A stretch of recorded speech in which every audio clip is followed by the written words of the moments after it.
국민의힘이 대통령 탄핵 사흘 만에 대선 모드에 돌입했습니다. 황우여 전 비대위원장을 대선 경선 선관위원장에 지명을 하고 당직자들을 북돋았습니다.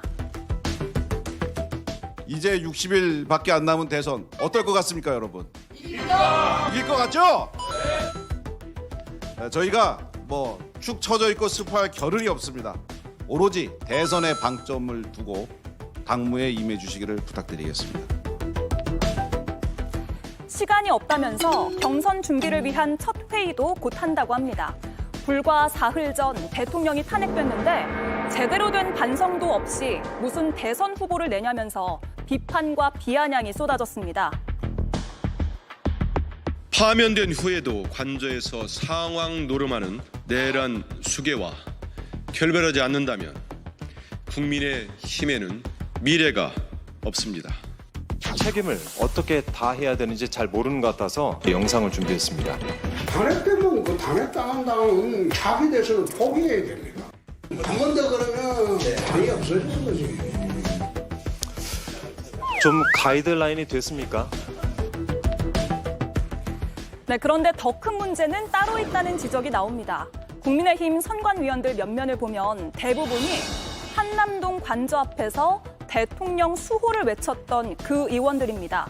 그래서 여전히 윤석열 지우기에는 큰 뜻이 없어 보인다라는 겁니다. 이렇게 윤 전 대통령과 함께 가는 그림이 당에 도움이 될지는 미지수입니다. 윤석열 전 대통령은 어제도 지지자들을 향해서 힘들어도 좌절하지 말라라는 메시지를 내놨는데요. 이런 응원에도 불구하고 오늘 한남동 관저 앞은 이렇게 텅텅 비었습니다. 윤 전 대통령이 점지하는 후보가 대선 후보가 되면 필패의 길로 가는 게 아니냐 이런 우려가 나옵니다. 네, 국민의힘이 탄핵 사흘 만에 선관위를 구성했습니다. 자숙 기간이 없지 않느냐 이런 비판을 야당에서 하고 있거든요. 탄핵 사태와 관련해서 권영세 비대위원장 또 권성동 원내대표 모두 사죄의 말씀을 드렸습니다. 저 역시 당 대변인으로서 논평을 통해서 탄핵 사태 또 계엄 사태를 미연에 막지 못했다는 점에서 사죄드린다는 말씀을 드렸는데 지금 민주당이 이야기하는 부분 그러니까 충분한 사죄와 자숙 없이 대선 승리를 이야기한다 이렇게 비판을 하는데 그렇다고 우리 당이 대선 후보를 내지 않고 국민의 선택권, 우리 당을 선택하려는 사람들의 선택권을 제한할 수는 없는 일이라고 생각합니다. 민주당이나 민주당 지지하는 분들이 할 수 있는 비판이라고 생각하지만 그리고 또 충분한 자숙이 없었다는 것은 언론에서 충분히 그렇게 해석이 가능하다고 생각하지만 우리 앞에 놓인 과제가 너무나 중대하기 때문에 이 부분에 대해서는 사죄의 말씀을 드리고 우리가 새로 준비할 것들 이번에 이제 대선이 불과 57일 앞으로 다가왔기 때문에 할 일은 해야 된다고 생각합니다. 그런 측면에서 우리가 대선을 준비하는 과정 또 대선을 치르는 과정에서 계속한 우리 당의 반성과 쇄신 메시지를 동시에 내면서 어떻게 더 나은 대한민국의 비전을 우리 당이 중도와 우리 지지자들에게 보여줄 것인가를 함께 이야기하는 시기라고 생각합니다. 예. 국민의힘의 지금의 모습을 보면 정치인들을 두고 이 세간에서 하는 말이 있죠. 후한무치하다.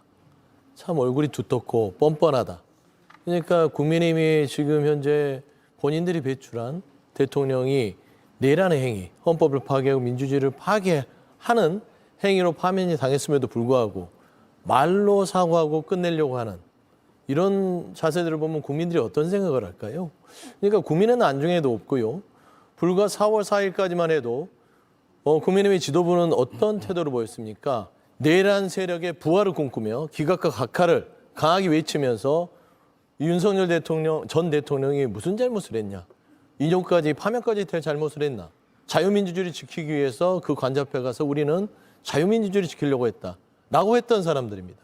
그런데 불과 3일도 지나지 않아서 이제 대선 승리를 위해서 우리가 힘을 모을 때다. 국민들이 정말 억장이 무너지는 어떤 장면이 아닐까 그런 생각이 들고요. 최소한 정치인에게는 어떤 염치라는 게 있어야 된다고 봅니다. 국민의힘의 전 의원이었던 김웅 전 의원은 이런 얘기를 했죠. 벼룩도 낯짝이 있다. 라는 측면에서는 말보다는 행동을 통해서 뭔가 쇄신하고 성찰하고 책임지는 모습을 보인 뒤에 대선에 대해서 얘기를 해야 되고요. 더 나아가서 의총에서 국민의힘에서 일부 의원이 우리가 정말 국민한테 염치가 있다면 후보를 내지 않아야 되는 게 맞지 않냐라는 것들. 저는 이런 부분들의 전 내부적인 성찰들이 더 지난 후에 대선을 얘기하는 것들이 최소한의 국민에 대한 도리가 아닐까 좀 지적하고 싶습니다. 예. 선관위원 면면을 보면 친윤 색채가 강하다 이렇게 언론에서는 평가하고 있는데 당내 반응은 어떻게 돼 있죠?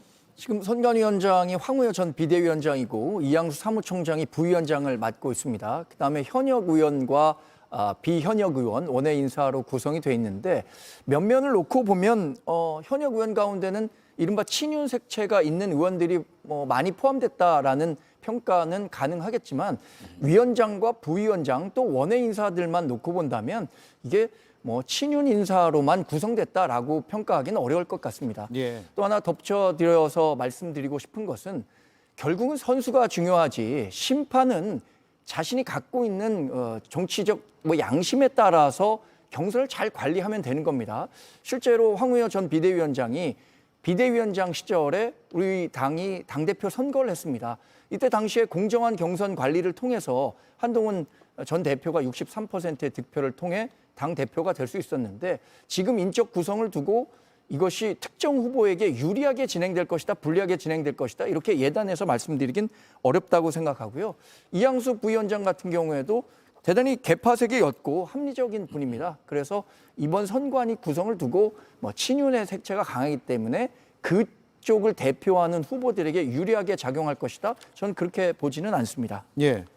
선관위원장부터 선관위원들까지 새롭지 못하다는 비판에 대해서 권영세 국민의힘 비대위원장에게 기자들의 질문이 이어졌고요. 대통령 출당과 관련한 문제에 대해서도 질문이 있었는데 답은 이렇게 돌아왔습니다.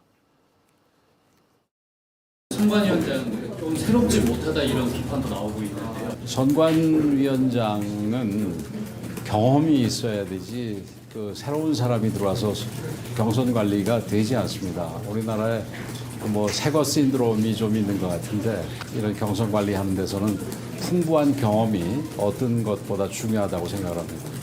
대통령을 출당시켜야 한다는 주장은 해당 행위가 될 것 같아요. 구체적으로 문제가 되는 해당 행위가 나오면은 그때 판단하도록 하겠습니다. 예, 김보엽 의원님. 예. 윤석열 전 대통령의 출당 문제 지금 제명이나 이런 조치는 안 하는 것으로 보이네요. 그런 것 같습니다. 굉장히 충격적인 얘기인데요. 해당 행위가 나오면 그때 판단하겠다. 해당 행위란 즉 당헌이나 당규를 어겨서 당에 해를 끼치는 행위가 나오면 그때 판단하겠다는 얘기인데 지금 윤석열은 헌법재판소에 의해서 헌법과 법률을 중대하게 위반했다. 정치 등 여러 해법이 있는데도 국경을 동원하는 방법으로 국민들의 신임을 배반했다. 엄청난 헌법, 법률 위반 행위로 국민의힘에 해로운 행위를 한 거 아닙니까? 예. 이거보다 더 해로운 행위가 어디 있습니까? 예.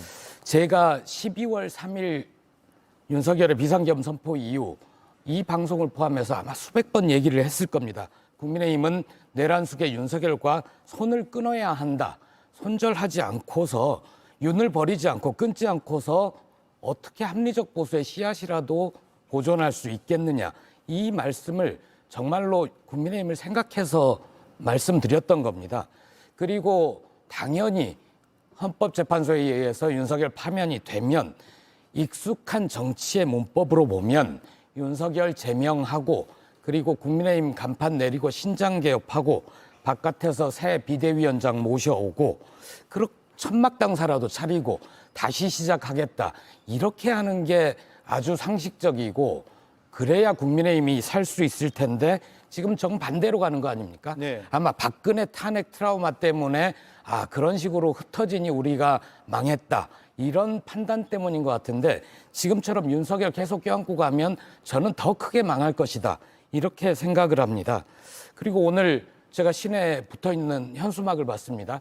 죄송합니다. 끝까지 책임지겠습니다. 국민의힘 현수막인데 무엇이 죄송한지 무엇을 끝까지 책임지겠다는 것인지 주어 목적어가 없습니다. 윤석열을 끝까지 책임지겠다는 것인지 그 뜻을 좀 분명하게 해주셨으면 좋겠습니다. 예. 그 뜻을 좀 말씀드릴까요? 네, 잠시만요. 조금 전에 권영세 비대위원장 그 그래픽을 다시 한번 보면 대통령을 기자 질문이 이거예요. 대통령을 출당시켜야 한다는 주장은 해당 행위가 되느냐? 그러니까 대통령이 해당 행위가 되느냐가 아니라 대통령을 출당시켜야 한다는 주장이 당내에서 나오는데 그 주장이 해당 행위냐에 대해서 구체적으로 문제가 되는 발언에 해당 행위가 나오면 그때 판단하겠다. 즉 대통령 출당은 아예 지금 논의 대상이 되지 않는 것이고 대통령을 출당시켜야 된다는 주장 자체가 해당 행위냐 아니냐에 대한 얘기를 지금 하고 있는 것으로. 네, 제가 잘못 이해하고 답변 드렸습니다. 예, 그거 짚어드리고 예. 발언권 바로 드릴게요. 사죄드리는 것은 계엄과 탄핵 사태를 미연에 막지 못했다는 점, 그래서 헌정사가 이렇게 비정상적으로 마무리될 수밖에 없었다는 점에 대해서 사죄드리는 거고요. 책임을 지겠다는 것은 아까 그럼 국민의힘은 대선 후보도 내지 말아야 한다 이런 주장을 하시지만 그런 부분까지 포함해서 책임을 지겠다는 겁니다. 앞으로 우리 당이 변화와 쇄신을 통해서 더 좋은 대한민국을 만들어가는 것이 진정한 공당으로서의 또 집권 여당으로서의 책임감을 구현하는 일이라고 생각하기 때문에 책임지겠다는 말씀을 드린 거죠. 예. 자, 그리고 오늘 오전 국민의힘 비대위 비공개 전환 이후에 권영세 위원장이 앞으로 대선 과정에서 있을 수 있는 해당 행위에 대해선 가혹할 만큼 엄중하게 대응하겠다라는 지침을 밝혔는데, 자, 이걸 신동욱 국민의힘 수석 대변인이 전했습니다. 해당 행위, 앞서도 제가 출당을 주장하는 것이 해당 행위인지 여부에 대해서 지금 논의하겠다는 것이고, 그리고 앞으로 대선 과정과 경선 과정에서 해당 행위가 있으면 엄정하게 처리하겠다. 이거 누구를 겨냥한 것인가? 혹시 탄핵을 찬성하고 또 찬성표를 던진 김상욱 의원을 겨냥한 것인가? 라는 해석이 나오고 있어요. 일단 김성열 의원 어떻게 보셨는지 듣고 정광재 의원께 드릴게요. 예, 참 놀라울 정도의 반응인데요. 어제 있었던 국민의힘 비공개의총에서 강빈국 의원님이 그러셨다는 거 아닙니까? 당론을 깃털처럼 하는 사람들과 어떻게 함께 갈 수 있겠냐? 그러면서 이제 조경태 의원과 김상욱 의원 언급을 하셨대요, 실명으로. 이제 한마디로 탄핵을 찬성했던 사람들하고 어떻게 같이 가냐? 니들 나가라. 이런 정도의 이야기인데요. 저는 이게 너무나 놀라운 게요. 이게 스스로가 자기 모순인 게 지금 앞서서 우리 정광재 대변인께서도 말씀 주셨습니다만 탄핵에 대해서 사과를 하고 있잖아요, 국민의힘이. 그런데 이 상황에 대해서 찬성했던 사람들을 오히려 징계를 하겠다? 이게 무슨 자기 모순일까요? 좀 이해가 안 가는 부분이 많고요. 그리고 사실은 해당 행위라는 것은요, 그 당에 어떠한 명예를 실추시키거나 이런 부분이 가장 중요한 내용이에요. 근데 윤석열 대통령, 전 대통령이죠. 윤석열 전 대통령만큼 국민의힘의 당 이미지를 떨어뜨린 사람이 있습니까? 거기에 대해서 해당 행위 조치는 안 하면서 다른 분들에 대해서 조치를 하겠다. 이게 과연 설득력이 있을까요? 저는 그 부분에 대해서 너무 이해가 안 가고요. 이런 게 있어요. 당론에 대해서 따르지 않았다라고 해서 징계를 한다. 우리가 박정훈 대령 사건이 얼마 전에 이제 무죄가 나왔는데 그때 다뤄진 게 항명죄예요. 항명죄라는 게 뭐냐면요. 명령이 내려왔음에도 불구하고 그걸 따르지 않았으면 처벌을 해야 되느냐. 그때 재판부에서 이렇게 명확하게 판결을 해줍니다. 뭐라고 그러냐면요. 위법 부당한 명령에 대해서는 따르지 않아도 된다. 따르지 않아야 한다라고 얘기를 합니다. 당론도 마찬가지예요. 지금 당론이라는 것이 헌법을 유린하는 윤 전 대통령에 대해서 보호를 하자는 쪽으로 간다면 이거는 오히려 당론을 따르는 것이 그것이 위법적이고 위헌적인 걸 알면서도 국회의원이 아무런 자신의 소신도 없이 거수기처럼 그 당론을 따르는 것 자체가 직무유기입니다. 그럼 그분들에 대해서 조치를 할 생각을 해야죠. 그냥 당론을 따르지 않았다라고 김상욱이나 조경태나 이런 찬탄파들에 대해서 조치를 하겠다? 그럼 국민의힘이 자멸의 길로 가는 것은 아닌가라는 우려가 좀 됩니다. 예, 김상욱 의원이 지금 제일 큰 눈엣가신가요? 당내에서? 지금 찬탄파의 대표적인 인물로 김상욱 의원이 꼽히는 건 맞습니다만 저는 예상해 보기로는 우리 당내에서 지도부 차원에서 이미 벌어진 김상욱 전 의원의 과거 행보를 가지고 제명해야 한다 이렇게 논의가 진행될 것으로는 예상하지 않습니다. 다만 경선 과정 또 대선을 준비하는 과정에서 당의 화합과 단합을 해치는 행위에 대해서는 엄격하게 관리할 필요가 있다라는 말씀을 드린 거고요. 저는 평소에도 이렇게 해당 행위를 한 사람에 대해서는 뭐 선거 국면이 아니더라도 엄격하게 관리를 해야 된다는 생각을 갖고 있기 때문에 비단 이번 선거 국면에서뿐만 아니라 앞으로도 엄격한 해당 행위에 대한 징계는 필요하다고 생각합니다. 그러나 김상욱 의원이 과거에 했던 행동 이것이 정말로 해당 행위였는지 이 부분에 관한 논의는 저는 당분간은 당내에서 공론화될 것으로 예상하지는 않습니다. 예. 김상욱 전 의원이라고 중간에 표현해 주셔서 김상욱 의원이라고 제가 마음이 드러난 바로 겁니다. 잡아드리겠습니다. 예. 탈당 요구를 받고 있는 것으로 보이는 김상욱 의원이 오늘 기자회견을 열고 폭력이라고 했습니다. 들어보겠습니다. 최근 저에 대한 당내 탈당 요구가 이어지고 있습니다. 제가 국민의힘 다수의 의견과 다를 수는 있겠지만 당헌에 규정한 민주주의 수호 정신에 위배된 사실은 없다고 생각합니다. 도리어 당헌에 명백히 위배된 행동을 한 윤석열 전 대통령 등 일부 세력이 당에 위해를 가한 것이라 생각합니다.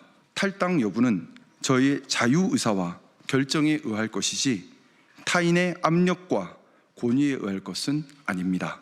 탈당을 강제하는 여론과 따돌림은 그 자체가 자유의사를 침해하는 폭력이자 반지성 반민주의 표출이라 생각합니다. 예. 당 밖에서 보니까 어떻습니까? 여전히 배신자 프레임이 강한 것 같아요. 그러니까 이제 지난 박근혜 전 대통령의 배신자 프레임 유승민 전 의원이었다면 이번에 국민의힘이 내란의 이 사태를 겪으면서 배신자로 찍은 사람은 김상욱 의원과 조경태 의원 같습니다. 뭐 한동훈 전 대표도 있겠으나 뭐 한동훈 전 대표는 이미 당에서 당대표 쫓겨났기 때문에 현재 국회의원으로 활동하고 있는 두 사람을 찍었는데 참 국민의힘이 한심할 수밖에 없다. 저는 그렇게 평가합니다. 거의 이 정도 되면 국민의힘 스스로가 위헌정당으로서의 길을 가고 있는 게 아닌가. 예를 들어서 4월 4일 날 헌법재판소가 윤석열 전 대통령에 대한 파면을 선고할 때 나왔던 그 결정문에는요. 이 윤석열 전 대통령 행위 자체는 사회, 경제, 정치, 외교에 심각한 논란을 초래했고요. 헌법의 파기에 있어서 압도적인 침해를 했다라고 규정하고 있습니다. 이런 부분에 있어서 이를 동조했던 정당이 그대로 그 가치를 이어서 가면서 그 안에서 위헌 위법적인 행위들을 저지른 윤석열 전 대통령 1호 당원을 출당시키라는 말을 해당 행위로 규정한다면 지금 국민의힘 현 주소는요. 내란 정당입니다. 본인들 스스로 내란을 동조하고 있고 내란의 그 힘을 이어갈 생각을 가지고 있는 것이고 내란 세력의 부활을 꿈꾸며 이번 대선을 준비하는 거 아닌가. 이렇게 됐을 때는 헌법의 가치를 훼손하기 때문에 저는 위헌정당으로서의 요건을 차곡차곡 쌓아간다. 단지 그 안에서의 탄핵 찬성파 2명을 본인들끼리 집단왕따를 시키는 걸 넘어서서 국민의힘은 계속해서 이 같은 일을 하게 되면 대한민국의 정당으로서 자격을 상실할 수도 있겠구나라고 좀 판단이 됩니다. 윤석열 전 대통령과 우리 당의 관계와 관련해서는 이게 인위적으로 끊어내려고 해도 끊기가 어려운 게 현실이 아닌가 싶습니다. 윤석열 전 대통령을 출당시킨다고 하더라도 국민의힘이 배출한 대통령이라는 사실을 국민 여러분께서 모르는 분이 있겠습니까? 그래서 인위적인 것보다는 저는 윤석열 전 대통령이 대선 과정에서 은인자중하는 모습을 보이는 것이 좋다고 생각합니다.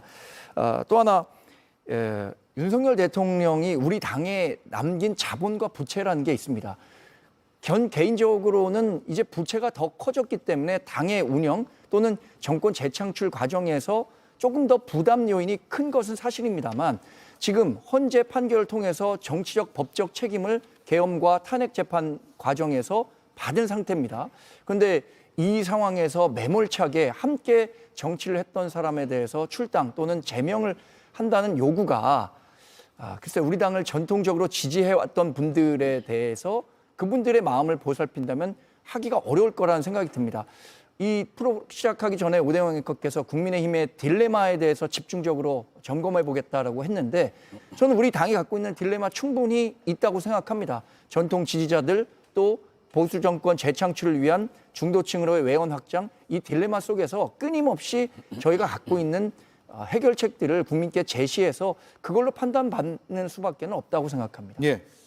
저는 좀 살짝 좀 그 반론을 제기하고 싶은 게 있어요. 뭐 딜레마 얘기를 하는데 지금 국민의힘이 아까 이 12월 3일 날 비상계엄을 미연에 막지 못한 책임이 있다라고만 얘기를 하셨는데 저는 그 이후의 행동이 더 문제인 거예요. 막지 못할 수 있습니다. 대통령이 그 누구도 비정상적인 망상에 빠져서 그걸 할 거라고 생각 못 했으니까. 하지만 그 이후에 국민의힘이 111일 동안 무엇을 했습니까? 그 망상 같은 내란 행위를 저질렀던 대통령을 비호하고 사회적 혼란을 계속해서 초래해 왔잖아요. 4월 4일까지. 그러면 거기에 대해서 사과만 하고 끝내서는 안 되죠. 최소한 출당과 제명은 서류상이라도 해야 되는 거예요. 그런 의지라도 보여주는 게 최선의 도리고.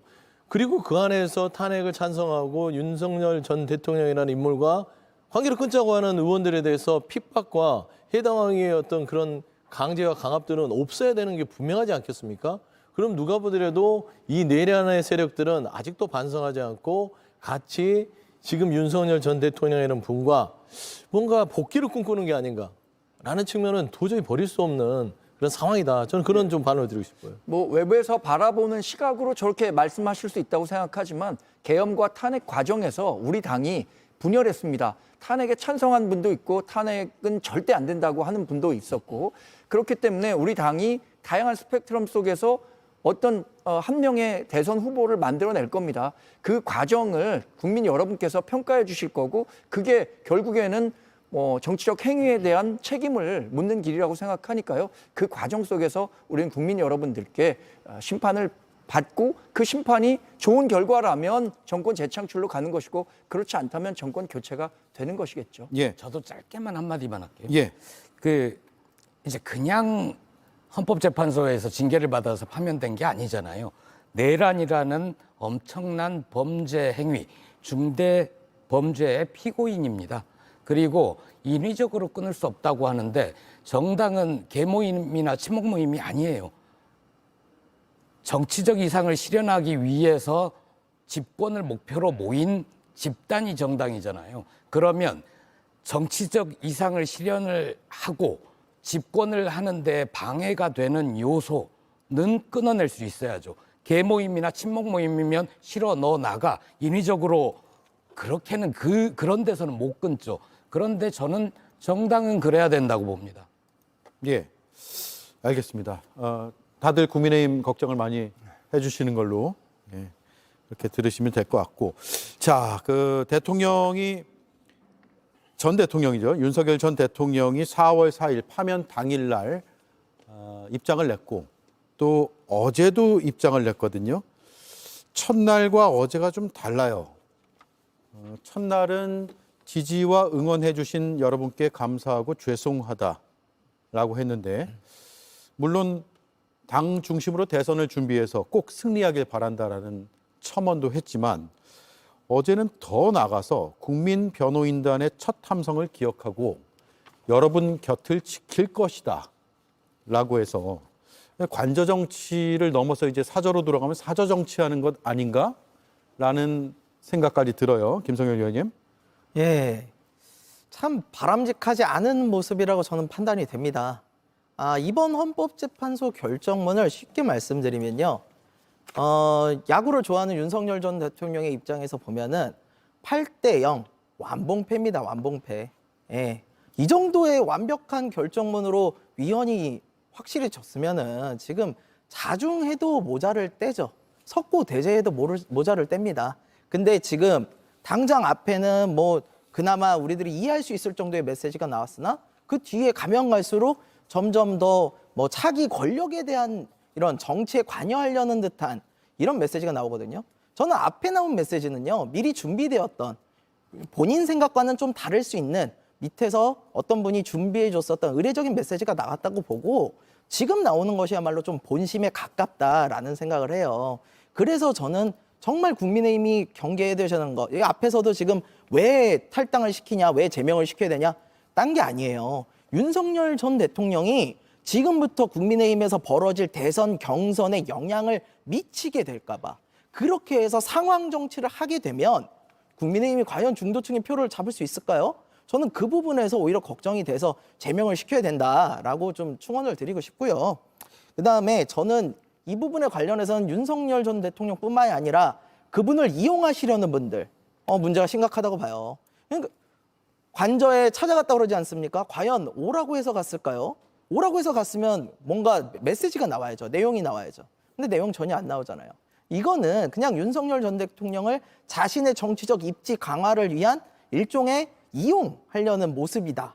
이렇게밖에 안 보이고요. 윤심을 등에 업고 이번 당 경선이나 이런 걸 한번 통과시켜 보겠다라는 막 어두운 속셈 이런 것들이 좀 보이는 것 같아요. 그래서 근데 이게 지금 탄핵의 결과에 대해서 국민들이 수용하겠느냐라는 이 이야기를 했을 때 한 10명 중 8명 정도가 지금 수용을 하겠다라는 입장이라고 얘기들을 해요. 그렇다면은 과연 국민들이 탄핵을 수용하겠다는 입장인데 윤석열 전 대통령이라는 탄핵을 당한 사람의 지지를 받는 것이 과연 대통령 본선 경쟁력에 도움이 될 것인가? 정권을 가져올 수 있을 것인가? 이거에 대해서는 좀 심각하게 고려를 해야 되지 않나 그런 생각을 합니다. 김보엽 의원 의견까지 들을게요. 전직 대통령이 차기 대선 후보를 결정하는 데 영향력을 미칠 수도 있다. 저는 있을까요? 어제 윤석열 메시지를 보면서 그전에는 약간 전체 국민을 향한 메시지였다면 어제는 국민 변호인단인가요? 자신들의 지지자만을 향해서 메시지를 낸 겁니다. 그리고 전반적으로 읽고 나서 느낌은 영화 터미네이터에서 주인공이 용암 속으로 빠져들어가면서 I will be back 하면서 엄지손가락 내는 것처럼 윤석열은 언제든 돌아오고 싶구나. 나 곧 돌아올 테니까 나 잊지 말고 계속 내 곁에 머물러 주세요. 이런 메시지를 낸다는 느낌이 들었습니다. 정말 심각하고요. 계속 저런 상태로 있으면 국민의힘이 더 위태로워질 거다. 이건 정말 진심으로 걱정해서 하는 얘기입니다. 예, 이런 가운데 검찰이 공천 개입 의혹과 관련해서 김건희 여사와 소환 일정을 조율 중이라는 언론 보도가 나왔습니다. 소환 일정을 조율한다는 것은 소환해서 강제 수사에 들어가겠다라고 읽히는데 그동안 검찰은 무엇을 하였나라는 비판이 많이 제기가 됐었는데 이제 와서 혹은 태세 전환 이런 물음이 이어지고 있습니다. 김보엽 위원님. 예. 검찰은 그동안 살아있는 권력을 수사한다 이런 표현 많이 쓰지 않았습니까? 예. 그런데 이번 윤석열 검찰 독재 정권에서 검찰의 민낯이 드러나 버리고 말았습니다. 살아있는 권력 수사는 하지 않고 해서는 안 될 수사만 탈탈 털듯이 했죠. 그래서 김건희 씨 경우에는 수사를 해야 되는데 엉뚱한 곳에 출장 가서 휴대폰을 반납해놓고 진술한 걸 그대로 받아 적는 식의 황제 수사 논란까지 있었던 거 아닙니까? 검찰은 아마 고민할 겁니다. 지금 윤석열이 파면된 상태에서 검찰 조직을 어떻게 보존할 수 있을 것인가? 우리가 수사권, 기소권을 계속 독점할 수 있는 방안은 무엇인가? 차기 권력에 줄을 서는 것인가? 아니면 최소한 지금까지 권력의 눈이 무서워서 못했던 수사 열심히 하는 흉내라도 낼 것인가?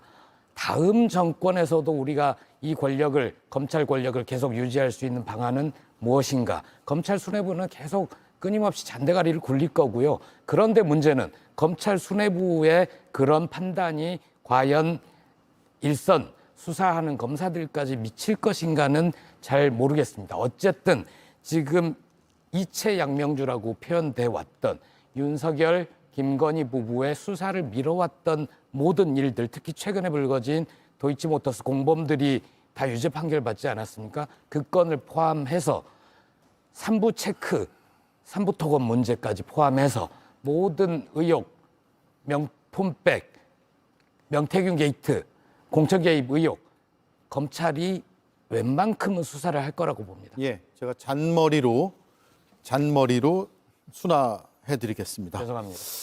네, 어때요? 그 보시기에 네. 검찰에서 태세 전환을 한 것 같아 보이긴 한데 기사 제목만 보면 조율 중이거든요. 아직까지. 그러니까 이제 홍보가 아니라 윤석열 정부의 검찰, 심우정의 검찰이라고 할 수 있겠죠. 때는 늦었다. 그리고 때는 늦었기 때문에 김건희 씨에게 공천 개입에 대한 음성이 나온 지가 얼마나 지났죠? 제 기억에는 한 달이 넘은 것 같아요. 그 음성이 공천 개입이 명백함에도 불러서 소환 조사조차도 모하면서 조율을 할 정도면 여전히 윤석열의 검찰은 이제는 개혁의 대상이지 어떤 신뢰나 향후에 새로운 정부에 있어서의 검찰 역할을 기대할 것은 아닌 것 같다라고 평가가 됩니다. 저는 지금 현재 심우정 검찰총장이 지난 윤석열 전 대통령의 구속 취소에 맞서서 즉시 항고를 포기할 때 이미 검찰도 이번에 내란에 깊숙하게 관여돼 있겠구나라는 심증이 있어요.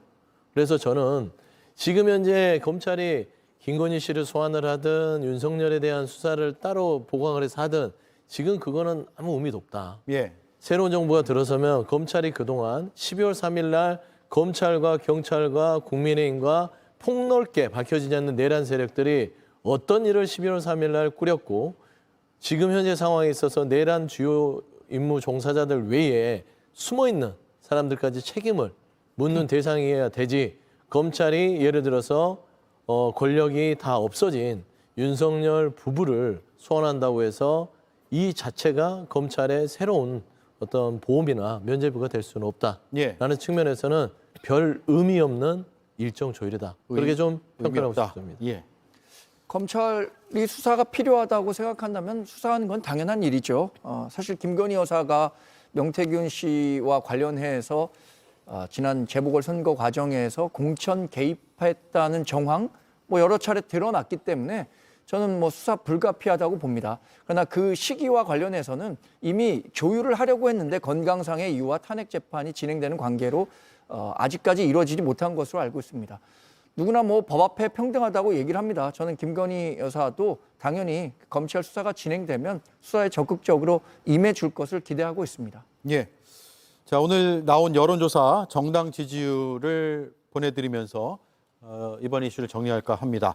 더불어민주당이 44.8%, 국민의힘이 35.7%, 조국혁신당이 5.2%, 개혁신당이 3.3%로 집계가 됐습니다. 조사 개요는 화면 하단에 나가고 있고요. 자세한 사항은 중앙선거여론조사심의위원회 홈페이지를 참조하시면 되겠습니다. 자, 조기 대선 얘기로 조금 더 들어가 보겠습니다. 이수진 앵커가 브리핑하겠습니다. 오대민 경선으로는 본선 승리가 어렵습니다. 예정된 선거 결과는 민주주의가 아닙니다. 민주당 대선 경선의 출발선을 가장 먼저 끄는 건 김두관 전 의원이었습니다. 민주당의 다른 주자들은 언제쯤 나오는지 질문이 이어졌습니다. 김부겸 전 총리나 김경수 전 지사님, 김동연 지금 경기도지사님하고 통화는 꽤 자주 하는데 최근에도 전화하면서 출마 언제 하십니까? 이렇게 참 묻는 게 예의가 아닌 것 같아서 못 물었습니다. 다른 분들도 아마 이번 주에 다 출마하는 걸로 압니다. 이런 가운데 이재명 대표의 캠프도 윤곽을 드러냈습니다. 친명으로 분류되지 않은 의원들이 주로 합류를 한 걸로 보입니다. 중도 확장을 위한 걸로 풀이가 되는데요. 다만 이재명 대표는 대선 출마와 관련한 기자들 질문에 별다른 답을 하진 않았습니다. 조기 대선일 잠정 결정됐는데 당대표직 사퇴는 언제 하실 예정인지 좀 여쭙겠습니다. 혹시 야권에서 오픈 프라이머리 계속해서 요구하고 있는데 수용 의사 있으실까요? 그동안 행정수도 이전 추진한다고 하셨는데 혹시 언제까지 하겠다 이런 보관이 있으실까요? 6월 3일이 대선일로 유력한 가운데 정권 교체의 여론이 더욱 높아지고 있습니다. 이 대표가 중도 확장력을 얼마나 발휘할지에도 이목이 집중되고 있습니다. 예, 날짜는 6월 3일이 될 것 같습니다. 아직 국무회의에서 의결하지 않았기 때문에 추정으로만 말씀드릴 수밖에 없는데 아마도 6월 3일일 것으로 각 정당과 캠프에서 준비에 들어갔다는 소식입니다. 여론조사도 이어서 짚어보겠습니다. 중도층 의견인데요. 정권 교체 65.7%, 정권 연장 29.6%, 잘 모름 4.7%입니다. 앞서 말씀드린 조사 기관과 동일한 기관에서 조사가 됐다는 점 말씀을 드리겠습니다. 자, 서영주 정광재 위원께 단도직입적으로 질문을 드리죠. 이번 대선은 윤석열 전 대통령과 국민의힘에 대한 심판 선거입니까? 아닙니까? 헌법 부정 세력에 대한 심판 선거라고 하는 게 맞겠죠. 윤석열 전 대통령과 국민의힘이 어떤 정권 내내 무엇을 잘못했거나 무능력하거나 무력하거나 독선적이었거나 그런 심판이 아니라 대한민국의 헌법을 파괴하려고 했던 세력으로부터 대한민국을 제대로 돌려놓자. 저는 내란 심판의 선거다라고 보는 게 맞을 것 같습니다. 예. 저는 뭐 만약에 그런 식으로 이 대선이 치러진다면 국민의힘이 굉장히 고전하겠지만 우리는 내란 심판의 선거가 아니라 과거와 미래의 싸움이라고 생각합니다. 예. 지금 미래를 위한 대한민국의 개헌을 얘기하는 다양한 대권 후보가 있습니다. 그럼에도 불구하고 내란 종식이 먼저다라는 이유로 개헌에 대해서 미온적인 이재명 후보가 있는 거죠. 내란과 관련해서는 자꾸 뭐 내란이라는 표현 전 뭐 좋아하지 않습니다만 이미 윤석열 대통령이 했던 계엄과 탄핵은 헌법재판소의 탄핵, 그래서 파면 결정으로 일단락됐고 새로운 국면, 그러니까 조기 대선이라는 국면으로 전환됐음에도 불구하고 이재명 대표가 다가오는 미래를 어떻게 준비할 것인가 보다는 과거에 몰입할수록 과거와 미래 또 호원 세력과 개헌 세력 간의 대결로 치러진다면 저는 우리 당이 충분히 승산이 있다고 생각하고 준비를 해야 한다고 판단하고 있습니다. 예. 민주당과 국민의힘 입장은 예상됐던 대로 나오고 있습니다. 민주당에서는 윤석열 전 대통령에 대한 심판이 반드시 필요하다고 하지만 반면에 권성동 원내대표는 민주당과 이재명 대표에 대한 심판 선거다라고 주장을 하고 있어서 양쪽의 의견을 한번 들어봤고요. 근데 그 입장에 대해서 제가 좀 반박하시죠. 예. 왜냐하면 이제 2조 심판을 기억하실 겁니다. 한동훈 전 대표가 대표 시절에 2조 심판 총선 때 들고 나왔는데 참패를 했죠. 근데 권성동 원내대표가 이민 심판이겠죠. 이재명 대표와 민주당 이민 심판론을 꺼내 들었는데 솔직히 말씀드리면 2조 심판도 택도 없었는데 이민 심판이 뭐 가당키나 한지 저는 그 주장 자체 하는 그 정치인의 발언부터 본인의 입부터 부끄러워하는 게 낫지 않을까라고 좀 지적을 하고 싶습니다. 예. 저도 좀 말씀드릴 게 얻자면 윤석열 대통령과 이재명 대표가 양극단의 아주 대결 정치를 해왔던 거죠. 그래서 우리 국민들 가운데 많은 분들은 이른바 윤석열 전 대통령과 이재명 민주당 대표의 동시 퇴진론을 얘기하는 분들도 많습니다. 제가 아까 말씀드린 과거에 매몰될 것이냐 아니면 미래로 갈 것이냐라는 부분도 같은 맥락에서 말씀드린 것고 개헌과 관련한 논의도 과거에 매몰될 것이 아니라 앞으로 더 좋은 시스템을 만들어서 대한민국이 더 좋은 나라로 가기 위한 본격적인 논의의 시작점이라는 측면에서 이재명 대표도 개헌 논의에 본격적으로 좀 응해줄 것을 기대하고 있습니다. 예. 이번엔 김보엽, 김성열 의원께 질문 드릴게요. 국민의힘에서 지금 정광재 의원도 말씀하셨지만 이번 대선이 개헌 세력 대 호헌 세력의 대결이 될 것이다 라는 주장이 나오고 있는데 이건 그냥 프레임일 뿐입니까? 아니면 실제로 그렇습니까? 그렇습니다. 그렇게 선거를 치르고 싶은 욕망을 드러낸 표현이죠. 정확하게는 헌정수 세력 대 내란 세력의 대결이 되는 겁니다. 국민의힘이 윤석열 파면 이후에 그날인가요? 그 다음 날인가 회의실에 바로 D-60일 일정표를 내거는 걸 보면서 참 저는 황당했습니다. 파면이라는 게 나름 의미를 부여하면 정치적 사망 선고인데 그렇다면 적어도 3일상은 치러야 되는 거 아닌가. 3일 정도는 눈물 흘리고 반성하고 국민 여러분 잘못했습니다. 그러고 나와도 국민들이 마음이 풀릴까 말까인데 바로 D-60 붙인 것도 그렇고 국민의힘은 좀 권위적인 정당 아닙니까? 그리고 대통령을 왕처럼 생각했던 곳이니까 예전대로 한 3년상 정도는 치러야 되는 것 아닌가.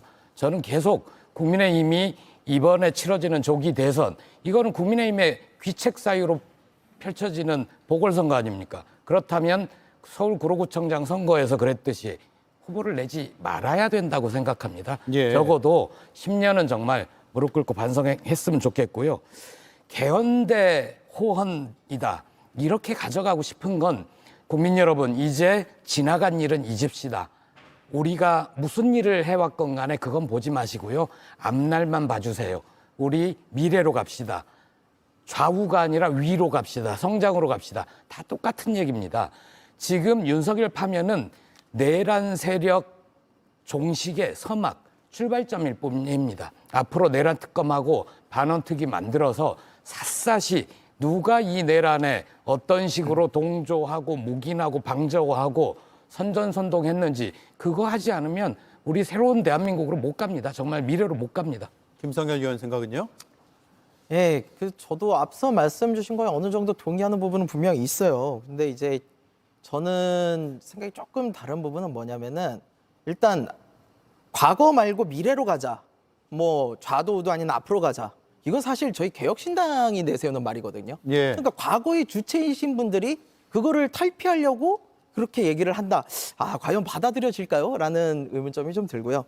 그리고 지금 보면은 개헌 세력 대 호헌 세력. 그러니까 헌법을 바꾸자는 쪽과 헌법을 지키자는 쪽의 프레임을 뭐 건다. 이렇게들 보시는데 사실은 저는 호헌 세력이라는 건 존재하기 조금 어렵다고 봐요. 왜냐면은 지금 우리나라 헌법이요. 언제 만들어진 거냐면 1987년도에 만들어졌습니다. 40년 전이에요. 핸드폰이 없어서 삐삐라는 호출기 들고 다니던 시절 그때 만들어진 헌법을 스마트폰이 나와 있는 지금까지도 쓰고 있어요.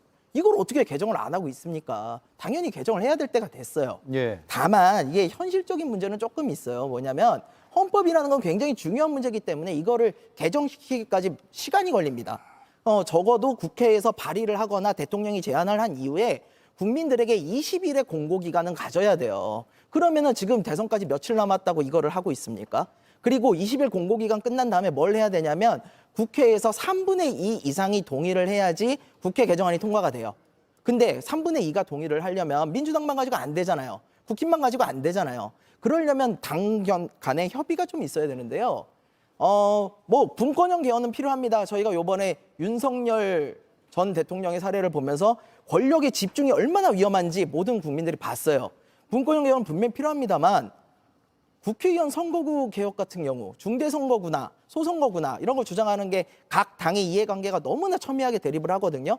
이게 과연 지금까지 이 남은 기간 안에 협의가 될까요? 저는 현실적으로 매우 불가능한 이야기라고 봐요. 그래서 호헌 세력이 존재하지는 않는다. 개헌은 누구나 얘기를 해야 되고 바꿔야 될 때가 됐다. 다만 지금 이번 대선에 얘기하기에는 조금 현실적인 무리가 있지 않은가라는 생각을 합니다. 예. 개혁신당 공식 입장인가요? 예, 그렇습니다. 예. 자, 조기 대선 일정은 말씀드린 대로 잠정적으로 6월 3일로 보시면 될 것 같습니다. 따라서 역산을 하게 되면 이런 일정이 나오게 되거든요. 4월 8일에 대선일 확정 공고가 예정돼 있고 내일입니다. 그리고 14일부터 대선일 확정 기한이어서 5월 10일부터 11일 후보 등록을 하게 되고요. 그리고 12일부터 공식 선거 운동이 시작이 됩니다. 따라서 그 전 5월 12일 전에 각 당에서 경선을 치르고 후보가 확정이 돼야 돼요. 언제 후보가 확정될 것인가 상당히 궁금합니다. 서영주 위원님. 네, 일단 일정을 보시면은 14일 대선일 확정 기한이 4월 14일 날 되고 나면 후보 등록 기간, 공식적으로 각 당에서 후보를 등록하는 기간이 이틀입니다. 5월 10일과 11일이죠. 그러면 최소 5월 10일과 11일 전이라고 볼 수 있고요. 일단 그랬을 때는 준비하는 당에서도 선대위 출범부터 시작해서 캠프 구성 모든 것들을 하는데 한 일주일 정도 소요된다고 봤을 때는 최소 5월 초, 그다음에 빠르면 4월 말 안에는 각 당에서의 후보 선출은 이루어져야 되는 것입니다. 예. 그래서 민주당 내에서도 지금 보는 것들은 한 4월 30일 이내에는 후보 선출을 하고 늦어도 5월 1일, 2일까지는 최종 마무리를 한다라는 게 민주당 일정이라서 국민의힘도 크게 다르지 않을 것 같습니다. 크게 다르지 않습니까? 어떻습니까? 이게 전례를 보면 2017년에는 21일 걸려서 후보를 선출했는데 이번에는 우리 당의 이 후보들 스펙트럼이 넓고 이 당 자체에서 치러지는 경선에 대한 흥행 기대감이 큽니다. 그래서 이르면 5월 3일 연휴 전에 후보가 확정될 수도 있고 조금 늦게 간다면 5월 10일 후보 등록 전에 바로 마무리될 가능성이 크다고 생각하는데 네. 저는 우리 경선에 대한 관심이 굉장히 높아질 가능성이 크기 때문에 조금 더 긴 시점으로 가져가는 게 좋다고 생각이 들고요. 우리나라의 전국 단위 선거가 지방선거, 국회의원 선거, 대통령 선거 이 세 개입니다. 근데 성격을 굳이 나눠보자면 회고적 투표 성격은 국회의원 성격이 강하고요. 대통령 선거는 전망적 투표 또 인물에 대한 투표 성격이 강하다고 생각하기 때문에 앞으로 대한민국을 누가 더 잘 이끌어갈 수 있는가 그리고 그 인물이 누가 적임자인가에 대한 판단 그걸 충분히 이제 가질 시간은 있다고 생각합니다. 예. 민주당은 4월 말에서 5월 초로 예상을 하시고 국민의힘에선 한 3주 정도 걸릴 것인데 5월 초까지 갈 가능성도 있다. 이 말씀이네요. 자, 그리고 여론조사를 이어서 전해드리고 조국 혁신당과 개혁신당 일정도 한번 질문을 드리겠습니다. 이재명 민주당 대표와 보수 진영이라고 할 수 있는 국민의힘 대선 주자로 분류되는 인사들의 양자 가상 대결을 조사한 여론조사 결과가 어제 나왔는데요. 이렇게 나오고 있습니다. 일단 김문수, 홍준표 누구와 붙어도 1대1일 경우를 가정하면 과반이 넘는다고 나타나고 있고요. 네, 다른 후보도 있습니까? 예, 보여주시죠. 네, 오세훈, 한동훈 두 주자와 1대1로 붙는다고 하더라도 50%가 넘는 걸로 여론조사 결과는 나타나고 있습니다. 말씀드린 대로 자세한 사항은 중앙선거 여론조사 심의위원회 홈페이지를 참조하시면 됩니다. 조국 혁신당은 지금 오픈 프라이머리를 야권 전체적으로 하자라고 주장을 하고 있는데 안 될 가능성도 있을 것 같고 또 자체 후보군이 몇 명으로 좀 거론된다는 이야기도 있어서 알려주시죠. 안 될 거를 제안하지는 않습니다. 예. 그 제도가 좋기 때문에 마지막까지 다른 야당들, 더불어민주당을 포함해서 야당들이 진지하게 숙고를 해주시고 답을 주셨으면 좋겠습니다. 만약 안 될 경우에 조국 혁신당도 이번 대선에 당연히 출마를 하지요. 제가 파악하기로는 서너 분 정도의 예비 후보군이 있고 예. 그분들이 오픈 프라이머리든 혹은 당내 경선이든 열리게 되면 지향을 밝힐 것 같습니다. 그런데 지금 그분들이 직접 어디서도 공개적으로 말씀 안 하셨는데 예. 제가 누구누구다 이렇게 말씀드리는 건 예의가 아닌 것 같습니다. 예. 제일 걱정이 되는 건 뭐냐면 그런 겁니다. 이번에 호남의 담양군수 선거에서 조국혁신당이 1호 단체장이 나오지 않았습니까? 그런 것처럼 내란 세력의 후보가 나오더라도 야당들, 지금은 이제 야당이 없군요. 원내 1당과 3당이 대등한 경쟁을 펼칠 수 있으면 아무 걱정이 없죠. 네. 그런데 혹시라도 두 당이 경쟁을 해서 내란 세력이 다시 집권을 하는 이런 사태는 벌어져서는 안 되지 않습니까? 조국혁신당은 역대 선거에서 지난해 총선부터 윤석열 검찰 독재 정권과 1대1 구도를 만든다. 이런 기조를 분명하게 지켜왔습니다. 그리고 다시 내란 세력이 집권할 가능성이 눈꼽만큼이라도 있다? 그렇다면 저희는 과감하게 결단을 할 겁니다. 야권, 헌정수호 세력의 압도적인 승리를 위해서 조국혁신당은 무엇을 할 수 있는가를 더 비중 있게 생각할 겁니다. 알겠습니다. 이준석 후보는 후보라고 이제 불러도 되나요? 예비 후보 등록이 됐나요? 예비 후보 등록은 지금 하고 있는 상황이고요. 예. 당에서는 공식적으로 이제 선출이 된 상황입니다. 예. 그래서 저희는 탄핵 인용 이후 첫 행보로서 어제 이제 이준석 후보의 그 조부모님이 계시는 경북에 가서 산소에 성묘를 하는 것으로서 거사를 앞두고 첫 인사를 드리는 것으로 시작을 했고요. 그거 끝나고 나서 바로 영덕에 위치한 산불 이재민들 고소에 가서 이제 자원봉사를 하고 올라왔습니다. 지금 사실 수도권에서는 잘 모르시겠지만 경북 이런 데는 산불 피해가 어마어마하게 심각합니다. 물론 불길은 잡혔습니다만 이재민들의 경우에는 하루아침에 터전을 완전히 잃어버렸어요.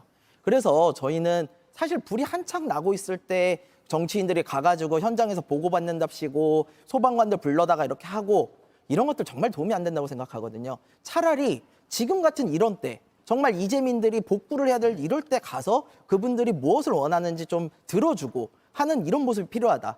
그래서 저는 이런 부분에 있어서 개혁신당은 앞으로도 좀 진정성 있는 모습으로 새로운 정치 모습을 좀 보여드리고 싶다. 이런 말씀 드리고 싶습니다. 알겠습니다. 이렇게 정리를 하죠. 네 분 수고 많으셨습니다.